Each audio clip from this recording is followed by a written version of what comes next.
You know what? I think I might qualify for a world record, not for any incredible talent or achievement, but for being the first person to have 911 called on them just for walking my dog in the backyard on my very first day in our new home. Karen, the HOA president, screamed like I was violating national security, accused me of preparing to keep dogs illegally, and called the police right in the middle of a sunny afternoon. But that phone call accidentally revealed a loophole that no one in the HOA had ever noticed, and I never want to miss an opportunity. Used exactly that to erase the HOA office from the neighborhood map. This story doesn't end with just a dog shelter. You should stick around to see what happens next. My name is Marcus Torres and I work freelance data analyst from home, which means I spend most of my days in comfortable clothes solving other people's problems through spreadsheets and algorithms. 3 weeks ago, I inherited my grandmother Rosa's house in Sunrise Meadows, a quiet suburban neighborhood that looked like it was pulled straight from a postcard. The decision to move here wasn't just about the free real estate. I needed a fresh start somewhere peaceful. And more importantly, I needed a good place for Max, my 12-year-old golden retriever who had been my constant companion since Grandma Rosa passed away 6 months ago. Max wasn't just any dog. He was special in ways that most people would never guess, just by looking at his graying muzzle and slightly slower gait. Grandma Rosa used to tell me stories about how she and Max would sit on the front porch every evening, watching the neighborhood kids play while she planned all the things she wanted to do for the community someday. The moving truck had barely pulled away when I decided to give Max a proper introduction to his new backyard. The poor guy had been cooped up during the long drive, and I could tell he was anxious to explore his new territory. I clipped his leash on and opened the back door, stepping into hut I thought would be our peaceful sanctuary. The yard was bigger than our old apartment's tiny balcony with mature oak trees, providing shade and a nice patch of grass where Max could finally stretch his legs properly. I was already imagining weekend barbecues and maybe even getting some of those solar lights Grandma Rosa had always talked to booty instilling. Max seemed to like the space too, though I noticed he kept sniffing around the back fence line and looking towards something beyond the property line with an expression I couldn't quite read. That's when she appeared, like a storm cloud on a sunny day. Karen Whitfield emerged from the house next door with a kind of purposeful stride that immediately told me this wasn't going to be a friendly welcome to the neighborhood conversation. She was probably in her early 50s with perfectly styled blondie hair that looked like it required daily professional maintenance and the kind of outfit that screamed, "Have opinions about your landscaping choices." Her face was already set in disapproval before she even reached the fence line, and I could practically feel the lecture coming. "Excuse me," she called out in a voice that could cut glass, "but I need to inform you that this neighborhood has very strict regulations about pet ownership and I don't recall seeing any applications for animal approval across my desk." I tried to keep things friendly, explaining that I had just moved in and wasn't aware of any special requirements for keeping a well-behaved dog like Max. I mentioned that Max had lived here before with my grandmother and had never caused any problems with the neighbors. Karen's expression only got more severe as I spoke, her arms crossing tighter across her chest with each word. She informed me that things had changed significantly since my grandmother's time and that the current HOA board took property values and neighborhood standards very seriously. According to Karen, Max's presence could be considered a violation of several neighborhood covenants, and she had the authority to enforce immediate compliance with all regulations. When I asked to see these specific regulations in writing, Karen's face turned a shade of red that probably wasn't healthy for someone her age. "I don't need to provide documentation to someone who is clearly attempting to circumvent established SHEDNY protocols," Karen snapped, pulling out her phone with dramatic flair. "This is exactly the kind of disruptive behavior that threatens our community's harmony and property values."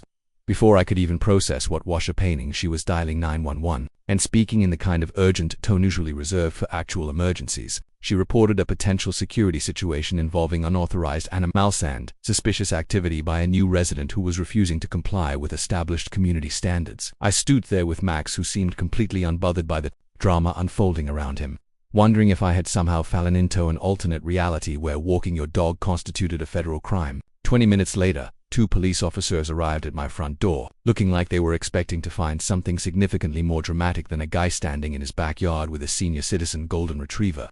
Officer Martinez was a veteran cop with a kind-of patient demeanor that suggested he had dealt with plenty of neighborhood disputes, while his younger partner, Officer Chen, seemed to be trying very hard not to smile at the absurdity of the situation. They explained that they were required to respond to all 911 calls, even ones that seemed to involve civil rather than criminal matters.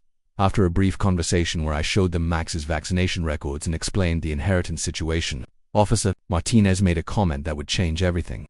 "You know," he said, checking something on his tablet, "this address seems a bit off in our HOA system. According to our records, this property doesn't show up as being under their jurisdiction." As the officers prepared to leave, I could see Karen hovering near her front window, probably expecting them to haul me away in handcuffs for the crime of pet ownership. Officer Chen handed me his card and suggested I might want to look into the actual legal status of my property regarding HOA oversight, especially given the discrepancy in their system. He mentioned that sometimes older properties have a different covenant structures than newer developments, and it might be worth investigating before any further conflicts arose. Max seemed to sense that the immediate threat had passed, but I noticed he kept looking toward the direction of what appeared to be a small office building at the end of the street. His ears perked up in that particular way. That usually meant he had detected something interesting. After the police left and Karen headed to her house with obvious disappointment, I stood in my backyard trying to process what had just happened. I had moved here looking for peace, a place where Max and I could honor Grandma Rose's memory and maybe find some of that small-town community spirit she had always talked about. Instead, I found myself dealing with a self-appointed neighborhood dictator who seemed to think calling 911 was an appropriate response to seeing a dog in a yard. But Officer Martinez's casual comment about the HOA jurisdiction had planted a seed of curiosity in my mind.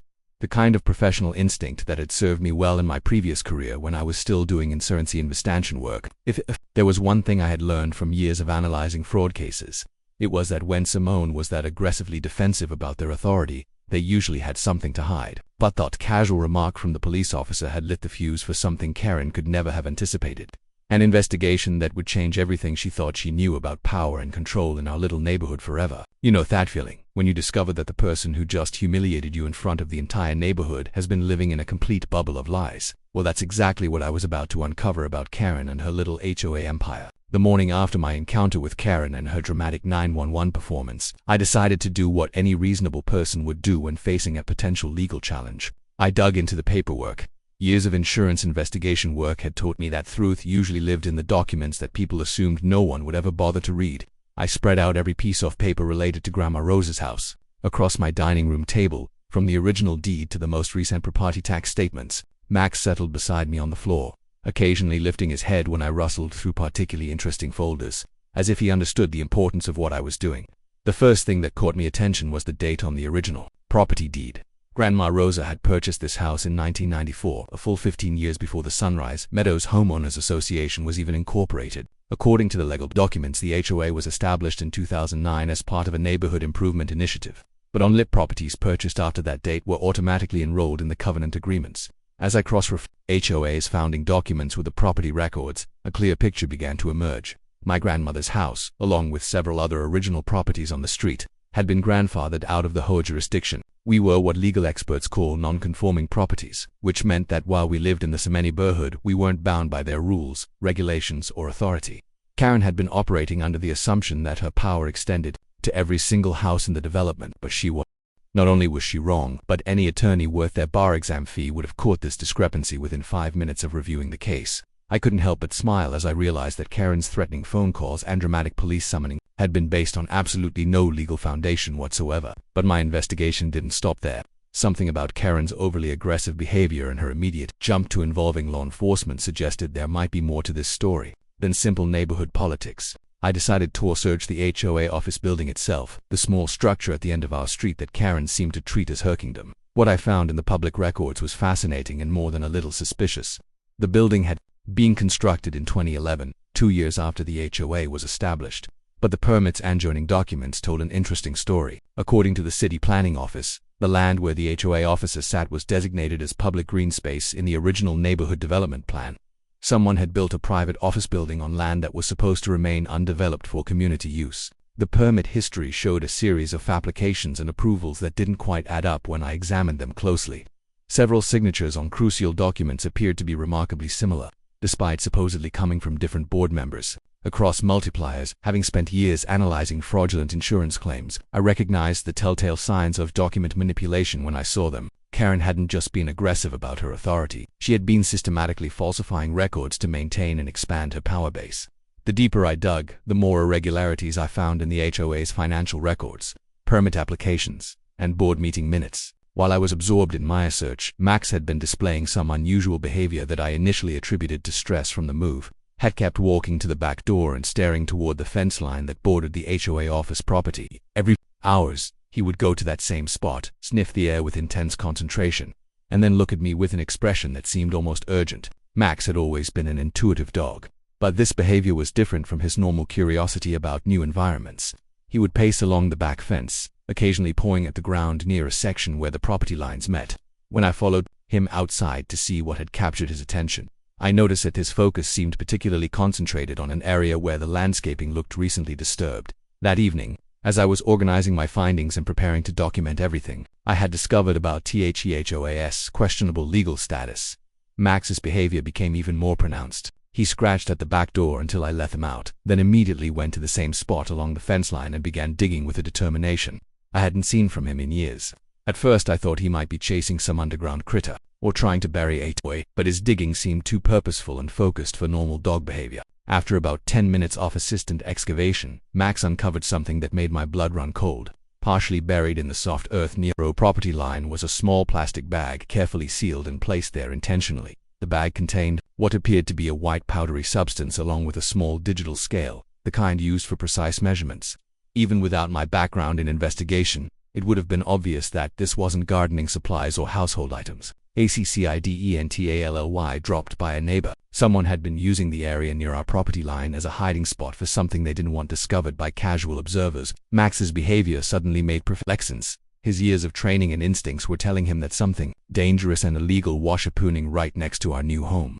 The question was whether this discovery was connected to Karen's territorial behavior and the irregularities I had found in the HOA's documentation. As I stood in my backyard holding evidence of what appeared to be serious criminal activity, I realized that Karen's aggressive reaction to my presence might not have been about property values or neighborhood aesthetics at all. She might have been protecting something much more valuable and dangerous than her position as HOA president. The woman who had called 911 on me for walking my dog was potentially involved in activities that would warrant a very different kind of police response. But what I was about to discover about Karen and that innocent-looking HOA official turned this neighborhood dispute into a full-scale criminal investigation that would change everything. Karen thought she could intimidate me with her HOA regulations, but she had no idea that I used to make a living exposing people who played fast and loose with the truth. Time to show her what real documentation looked like.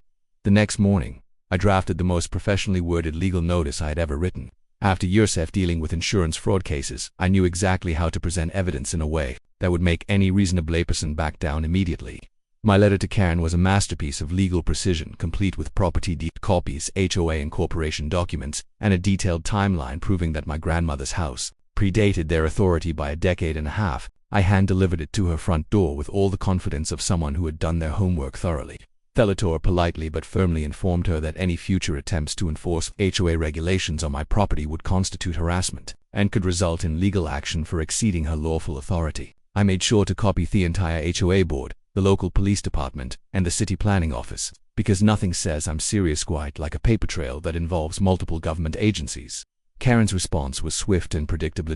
Within 6 hours of receiving my letter, she had launched what could only be described as a social media warfare campaign against me. Her Facebook posts painted me as a dangerous outsider who was threatening the safety and property values of our peaceful neighborhood. According to her online narrative, I was refusing to follow basic community standards and had aggressively confronted her when she tried to educate me about neighborhood rules. She shared photos of my house taken from the street, circled Max in red marker, and added captions about uncontrolled animals and irresponsible pet ownership. The comment section filled up with neighbors I had never met, expressing concern about this new resident who was planning to turn Sunrise Meadows into some kind of lawless zone where dogs roamed free and property values plummeted by the weekend. Karen had escalated her campaign to real-world action.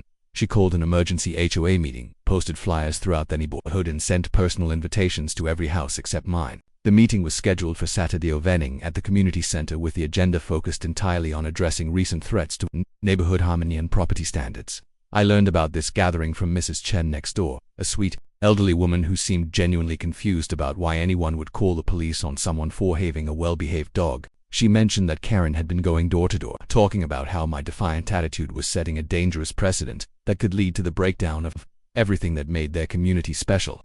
That Saturday evening I decided to attend Karen's meeting uninvited. I walked into the community center carrying a folder full of documents and found about 30 neighbors seated in folding chairs, listening to Karen deliver what sounded like a campaign speech about the importance of maintaining communities. She was standing at the front of the room with a PowerPoint presentation that included photos of my house, pictures of Max, and several slides about property values and legal precedents. When she noticed me entering the room, her face went through several interesting color changes before settling on an alarming shade of purple. "This meeting is for HOA members only," she announced loudly. pointing toward the door like she was commanding an unruly child to leave. That's when I played my first real card. I calmly walked to the front of the room, introduced myself to the assembled neighbors, and began explaining exactly what I had discovered about the legal status of my property and several others in the neighborhood. I showed them the original property deeds, the HOA incorporation documents, and the timeline that proved Karen had been operating under false assumptions of other authority for years. But more importantly, I presented evidence of the forged signatures I had found in multiple HOA documents, including board meeting minutes and financial approvals that showed clear signs of document manipulation. Several neighbors pulled out their phones to take pictures of the evidence, and I could see the mood in the room shifting as people began to realize that their HOA president might not be as legally competent as they had assumed. The meeting devolved into chaos when Mrs. Patterson from Elm Street asked why the HOA office had been built in land that was supposed to remain undeveloped green space. Karen stammered through an explanation about evolving community needs and approved modifications to the original plan, but she couldn't produce any legitimate permits or city approvals for the construction. Mr. Rodriguez, who worked in construction, examined the building permit copies I had brought and immediately identified several irregularities in the approval process. By the time the meeting ended, at least half the neighbors were asking serious questions about Karen's leadership and the legitimacy of various HOA decisions made over the past several years. But while I was busy exposing Karen's administrative failures, Max had been conducting his own investigation in our backyard. That night, after I returned from the community center feeling victorious about my public presentation, I found Max digging frantically in the same spot where he had discovered the first bag. This time, his excavation revealed something even more concerning. Buried slightly deeper than the first package was another plastic bag, this one containing what appeared to be a much larger quantity of the same white substance, along with several small electronic devices that looked like they might be scales or measuring equipment. The implications were becoming impossible to ignore. Someone was using area near our property line as a storage facility for illegal substances. And given the proximity to the HOA office building, the list of potential suspects was getting very short. As I stood in my backyard at midnight, holding evidence of what was a significant drug operation, I realized that Karen's hostile reaction to my presence wasn't about property values or community standards at all. She had been trying to scare me away because mere evil threatened something much more valuable than her position as HOA president. The woman who had called 911 on me for walking my dog was involved in activities that would warrant federal law enforcement attention. But when I prepared to contact the authorities about what Max and I had discovered, Karen made a move that would force me to completely change my strategy and turn this neighborhood dispute into something much more serious. Have you ever wondered if an aging golden retriever could become the best detective in the entire story? Well, that's exactly what was about to happen with Max. My name is Jason Miller, currently living in Chicago and writing stories for the Happy Stories channel. Please feel free to leave your feedback and comments below. Now, back to our story about Marcus and his remarkable discovery. The morning after the disastrous HOA meeting, I decided it was time to stop pretending I didn't know exactly what Max had been trying to tell me. I carefully examined the bags he had discovered, and everything about them screamed professional drug operation. The packaging was methodical, the quantities were measured precisely, and the location suggested someone with intimate knowledge of the neighborhood's layout and traffic patterns. But there was something else that had been nagging at me since the first discovery. Max's behavior wasn't just curious or playful. He was displaying the same focused, methodical searching technique that I had seen countless times during my previous career back when I worked alongside law enforcement, investigating insurance fraud cases that intersected with criminal activity. The truth was, Max hadn't always been just my grandmother's beloved pet. Before Rose adopted him 8 years ago, Max had served 3 years with the Chicago Police Department's K-9 unit, specifically trained in narcotics detection. He had been retired early due to a minor hip injury that didn't affect his daily life, but made him unsuitable for active police work. Grandma Rosa had fallen in love with him at a retirement event for police dogs, and Max had spent his golden years as a pampered house pet, who occasionally surprised visitors by sitting perfectly still and staring at their purses or pockets for no apparent reason.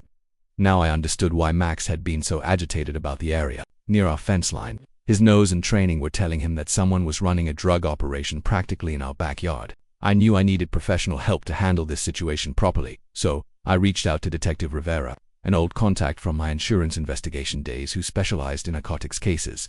Rivera and I had worked together on several cases where insurance fraud and drug trafficking and use, usually involving fake injury claims used to launder drug money or obtain prescription medications for illegal resale. When I called him and explained what Max had discovered, Rivera immediately understood their significance. He agreed to meet me that evening for what he called an unofficial consultation about the evidence we had found. Detective Rivera arrived at my house after dark, dressed in civilian clothes and driving his personal vehicle to avoid attracting attention from any neighbors who might be watching. When I showed him the bags Max had discovered and explained their location relative to the HOA office building, Rivera's expression became very serious. Very quickly, he confirmed that the substance was indeed cocaine, and the sophisticated packaging suggested we were dealing with a distribution operation rather than personal use. More importantly, the location and concealment method indicated that whoever was responsible had been using this hiding spot for an extended period and felt confident about their security. Rivera used a small field testing kit to verify the substance, then carefully repackaged everything as potential evidence.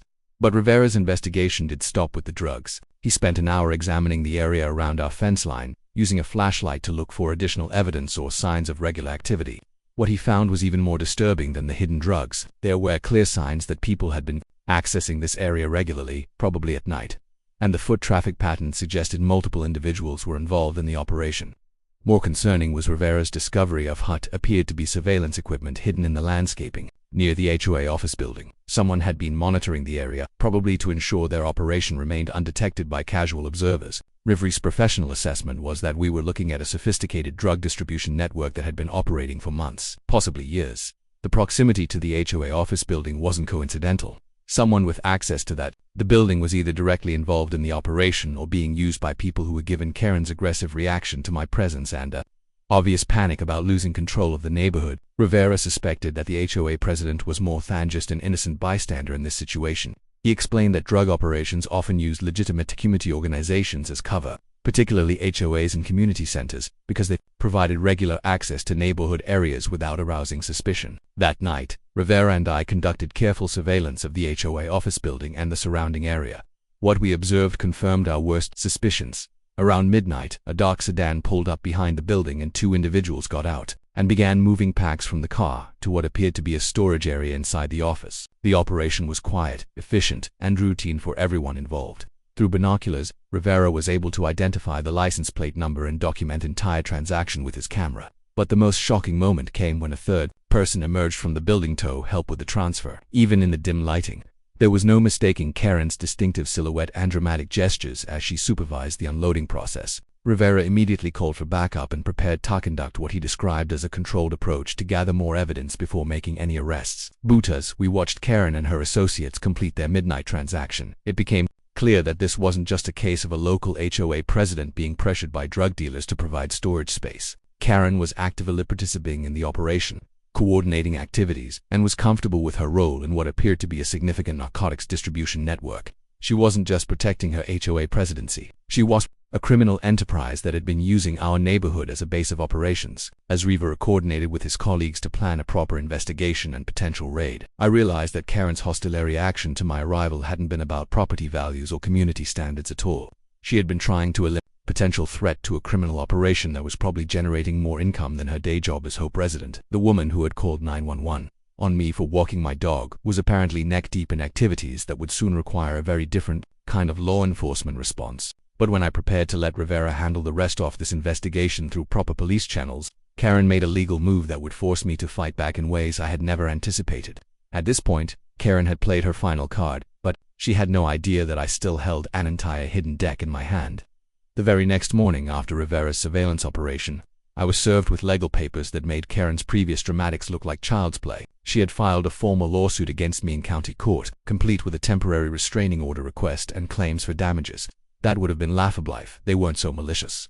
According to her complaint, I was guilty of disrupting neighborhood harmony, threatening community safety, defaming a public servant, and my personal favorite, conspiring to undermine alleged community governance. The lawsuit demanded that I remove Max from the property immediately, pay $15,000 in damages for allegedly decreasing property values, and submit to mandatory HOA oversight for all future property deficiencies. Karen had spent significant money on legal representation because the filing was professionally prepared and designed to tie me up in court proceedings for months.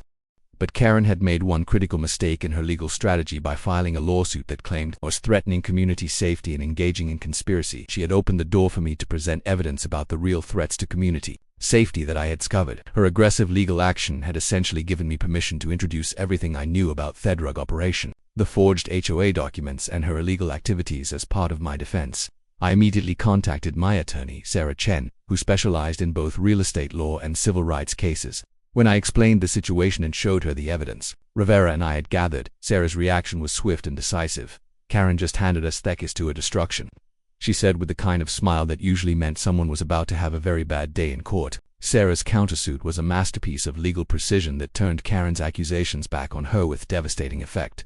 We filed claims for harassment, abuse of process, defamation and fraud, supported by detailed documentation of every illegal action Karen had taken as HOA president. But the real bombshell was our motion to introduce evidence of criminal activity affecting community safety, which would allow us to present everything River had discovered about the drug operation. During the court proceedings, Sarah explained that Karen's lawsuit had created what lawyers call open the door for evidence that would normally be inadmissible in a civil case by claiming that I was the one threatening community safety. Karen had made her criminal activities directly relevant to the legal dispute.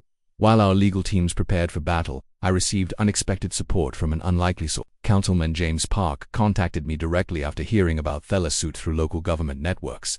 Park explained that he had been investigating complaints about problematic HOA practices throughout the city for over a year, and Karen's organization had generated more citizen complaints than any other homeowners association in the district. Residents had reported everything from excessive fines for minor violations to suspicious financial practices and abuse of authority.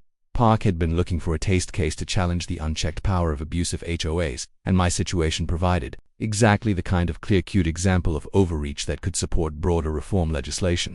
Councilman Park shared information that added another layer to Karen's legal troubles. His office had discovered that several city permits related to the HOA office building contained forged signatures from municipal officials who had never actually approved the construction. Karen hadn't just been falsifying HOA documents, she had been submitting fraudulent paperwork to city agencies, which elevated her crimes from simple association fraud to government document fraud. Park also revealed that his office had received multiple anonymous tips about unusual nighttime activity on the HOA office building, but previous attempts to investigate had been blocked by Karen's claims about privacy rights and legitimate HOA business. The most interesting revelation came when Park showed copies of financial records that his office had obtained through public information requests. The HOA's budget showed significant unexplained income that didn't match up with standard membership, fees and assessments.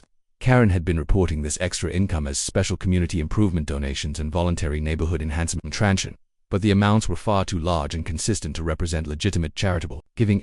When Park's financial analysts compared these records with similar HOAs of comparable size, they found that Karen's organization was reporting nearly 3 times the income that would be expected from normal operations. River's investigation had been proceeding in parallel with our legal preparations, and his findings provided the missing pieces of Karen's criminal puzzle. The surveillance operation had identified at least 6 other individuals involved in drug distribution network, including 2 people who lived in our neighborhood and had been using their positions as HOA board members to provide cover for the operation. Rivera had also discovered that the drugs being stored near our property line were part of a much larger distribution system that supplied dealers throughout the Greater Metropolitan area. Karen wasn't just a local HOA president who had gotten in over her head. She was a key organizer in a criminal enterprise that had been operating under the cover of community service for years. But the most shocking discovery came when Rivera's investigation revealed the true scope of Karen's corruption. She had been using her HOA position to identify which properties in the neighborhood were occupied by elderly residents, single or other vulnerable people who were unlikely to challenge her authority or notice unusual activities. The drug operation had specifically targeted our neighborhood because Karen could guarantee that most residents would mind their own business and avoid asking difficult questions about nighttime activities or unexplained traffic around community building. My arrival had disrupted this carefully maintained system because I had both the professional background to recognize fraud and the determination to fight back against bullying. As our court date approached, Rivera coordinated with federal agencies who had been tracking the larger drug distribution network thought Karen's operation fed into. The timing was perfect. Karen thought she was going to destroy me with her lawsuit, but instead, she was about to face charges that would make her civil legal troubles look like parking tickets the day of our court hearing. Karen arrived with confidence that suggested she still believed her legal strategy would succeed. She had no idea that the courtroom was about to become the stage for the complete collapse of everything she had built through years of corruption and criminal activity. I will never forget the look on Karen's face when she realized she had just dug her own grave and was about to be buried in it. The courtroom was packed that Tuesday morning with more neighbors in attendance than I had ever seen at any community event. Karen arrived with her legal team looking confident and polished, wearing what appeared to be her most authoritative outfit and carrying a briefcase that probably cost more than most people's monthly rent. She had invested significant resources in this legal battle, convinced that her superior preparation and professional representation would overwhelm whatever mature defense I could mount. Her attorney was a sharp-dressed man from a downtown firm who specialized in real estate disputes. and their entire presentation suggested they expected this to be a routine victory over a troublesome new resident who didn't understand how communities were supposed to function. Judge Martinez called thick to order and asked Karen's attorney to present their case first. For the next 40 minutes, we listened to a carefully crafted narrative about how my arrival had disrupted years of peaceful community governance and threatened the property values that responsible homeowners had worked decades to build. Karen's lawyer presented her as a dedicated public servant who had volunteered countless hours to maintain neighborhood standards, only to be attacked and defamed by someone who refused to follow basic community guidelines. They showed photographs of my house, displayed copies of neighborhood regulations, and presented testimony from selected neighbors who supported Karen's version of events. The presentation was professional, persuasive, and completely divorced from the facts of the situation. When Sarah stood up to present our defense, the atmosphere in the courtroom shifted immediately. She began with a simple timeline that showed exactly when my grandmother had purchased the house, when the HOA was incorporated, and why Karen had never had legal authority over my property in the first place. The foundational claim of Karen's entire lawsuit collapsed within the first 10 minutes of but Sarah was just getting started. She systematically walked through every piece of evidence we had gathered about Karen's fraudulent activities, starting with the forged signatures in HOA documents and building toward the more serious criminal allegations. Each revelation hit the courtroom like a physical blow, and I could see Karen's confidence evaporating as her attorney frantically shuffled through papers, clearly unprepared for the scope of evidence we were presenting. The real bombshell came when Sarah called Detective Rivera to testify about the ongoing criminal investigation. Rivera took the witness stand in his official capacity and methodically described everything he had discovered about the drug operation, the surveillance evidence, and Karen's direct participation in criminal activities. He presented photographs from the midnight surveillance operation that clearly showed Karen coordinating the transfer of packages between vehicles and the HOA office building. Rivera explained that the investigation had identified a sophisticated drug distribution network that had been using community organizations throughout the city as cover for their operations, and that Karen's HOA had been one of the most profitable and long-running installations in their system. But the most dramatic moment came when Rivera was presenting his evidence about the drugs Max had discovered. Right in the middle of his testimony, Rivera's phone buzzed with a text message from his colleagues who were conducting the raid that had been planned to coincide with our court hearing. Rivera asked the judge for permission to take an urgent call, and after a brief conversation, he returned to the witness stand with news that stunned everyone in the courtroom. "Your Honor," Rivera announced, "I've just been informed that officers are currently executing search warrants at the defendant's HOA office building and several related properties. They have discovered approximately 12 pounds of cocaine, sophisticated packaging equipment, financial records documenting years of illegal transactions, and evidence of a drug distribution network that extends throughout the metropolitan area." The courtroom erupted in chaos as neighbors who had supported Karen realized they had been defending someone who was running a major criminal operation from their community center. Karen's attorney immediately requested a recess and huddled with his client in desperate conversation. But the damage was already irreversible. Judge Martinez restored order and asked Rivera to continue his testimony about the scope of the criminal investigation and Karen's role in the organization. Rivera explained that federal agencies had been tracking the larger drug network for months, and that Karen's operation had been identified as a significant distribution hub that supplied dealers through several counties. When Rivera finished his testimony, Sarah called Councilman Park to present evidence about the municipal document forgery and the financial irregularities in Karen's HOA operations. Park's testimony revealed that Karen had been submitting false information to city agencies for years, claiming community improvement projects that never existed and requesting permits for construction that violated zoning regulations. The scope with Karen's deception was staggering, encompassing everything from simple HOA power grabs to sophisticated financial fraud and active participation in drug trafficking. Judge Martinez didn't need to hear any more evidence. She dismissed Karen's lawsuit immediately, granted our countersuit in full, and ordered Karen to pay all legal fees and damages. But more importantly, she issued an immediate restraining order preventing Karen from taking any actions as HOA president and ordered the dissolution of the entire HOA board pending a complete investigation of their activities. Karen was led away from the courtroom in handcuffs as federal agents took her into custody on charges that would likely result in decades in prison. The neighbors who had gathered to watch what they thought would be a simple property dispute sat in stunned silence as they processed the revelation that their community leader had been running a criminal empire from their neighborhood association building. Several people approached me after the hearing to apologize for believing Karen's version of events and to thank him for exposing the truth about what had been happening in their community. As I walked out of the courthouse with Max by my side, I felt a deep sense of satisfaction that justice had been served. But the story wasn't over yet. What I planned to do with the now vacant HOA office building would transform our neighborhood in ways that no one could have anticipated. What do you think about the idea of transforming a place that was once a den of corruption into a parodies for homeless dogs? Because that's exactly what was about to happen in our neighborhood. The week following Karen's arrest, I received a call from the city planning office informing me that the former HOA office building and its surrounding land would be available for purchase at a significantly reduced price. The property had been seized as part of the criminal investigation, and the city was eager to find a buyer who would put it to legitimate community use. Given everything that had happened, I felt a strange sense of destiny about the opportunity. This building had been the source of so much conflict and criminal activity, but it also represented a chance to create something positive from the wreckage of Karen's corruption. As I walked through the empty office building with the city, examining the damage that would need to be repaired and the modifications that would be required for planned use, I discovered something that stopped me in my tracks. Hidden in a locked filing cabinet that federal agents had missed during their initial search, I found a folder containing my grandmother Rosa's correspondence with the original Neighborhood Development Committee. The letters dating back to 1995 revealed that Grandma Rosa had proposed building a community animal shelter on the exact spot where Karen had later constructed her illegal HOA office. Rosa's proposal had been enthusiastic and detailed, complete with architectural sketches and a business plan for a facility that would serve homeless animals throughout the region. The final letter in the folder was a rejection notice from the original HOA board explaining that an animal shelter would be incompatible with the upscale residential character they were trying to establish in Sunrise Meadows. Reading Rosa's disappointed response, where she promised to someday find a way to help animals in need despite the board's opposition, brought tears to my eyes.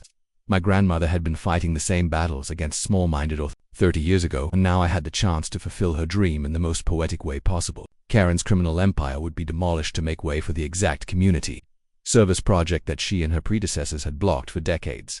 The construction process took 6 months, but the transformation was remarkable. Working with local contractors and volunteers from throughout the neighborhood, we converted the former den of corruption into the Grandma Rosa and Max Memorial Dog Shelter. The facility included indoor and outdoor spaces for dogs of all sizes, a veterinary clinic staffed by volunteers from the regional veterinary college, and training areas where dogs could learn basic obedience skills while waiting for adoption. Max, despite his advanced age, became the shelter's unofficial greeter and mentor, helping nervous rescue dogs adjust to human contact and demonstrating that even senior animals could find new purpose in their golden years. The neighborhood transformation was even more dramatic than the building renovation. Residents who had barely spoken to each other during Karen's reign of authoritarian control began organizing volunteer schedules, fundraising events, and adoption drives. Mrs. Chen from next door became our most dedicated dog walker, spending hours each day helping animals get the exercise they needed. Mr. Rodriguez, the construction worker who had questioned Karen's building permits during that chaotic HOA meeting, volunteered to build custom doggies and play. Even some of the neighbors who had initially supported Karen's lawsuit against me became regular volunteers, apparently finding redemption through service to animals in need. But the most unexpected luck came in the form of a letter I received from Karen herself, written from the federal detention center where Esh was awaiting sentencing. Her handwriting was shaky and her words carried a sincerity that I had never heard in any of our previous interactions. Karen wrote that she had been trapped in the drug operation for years, initially coerced through threats against her family, but eventually becoming a willing participant as the money became too substantial to refuse. She explained that she had been terrified of my arrival, because my investigative background and determination to fight back represented exactly the kind of threat that could expose her carefully hidden criminal activities. Most surprisingly, genuine gratitude for my actions, explaining that being arrested had finally freed her from a situation that had been consuming her life with fear and guilt for years. The broader impact of our story extended far beyond Sunrise Meadows. Councilman Park successfully passed what became known as Max's Law, a comprehensive reform of HOA regulations that included mandatory financial transparency, limits on enforcement, authority, and explicit protection for residents' rights to keep pets. The legislation also established an oversight board to investigate complaints about abusive HOA practices and created legal pathways for residents to challenge questionable board decisions without facing expensive lawsuits. 6 months after the shelter opened, we held our first annual Community Paws Festival, a celebration that brought together families from throughout the region to meet adoptable dogs, learn about animal care, and enjoy activities that Rosa would have loved. Max, now 13 years old and moving more slowly, but still eager to meet every visitor, served as the festival's host. Watching him interact with children who were meeting dogs for the first time, I could almost hear my grandmother's voice telling me that some dreams are worth waiting decades to fulfill. The shelter had successfully placed over 200 dogs in loving homes, and our volunteer program had grown to include residents from 6 neighboring. More importantly, The sense of genuine community that had developed around our shared mission proved that neighborhoods could be built on cooperation and service rather than rules and restrictions. The space that had once housed Karen's criminal operation now hosted training classes, adoption events, and community meetings where residents worked together to solve problems rather than fighting over arbitrary regulations. Sometimes the best way to defeat an enemy isn't through revenge or destruction, but by transforming the place where they caused harm into a source of healing and positive change for everyone around you. Max and I had found our peace, and so we had helped an entire community discover what it really meant to care for each other. If you like this story, give this video a like and share, and don't forget to subscribe our channel.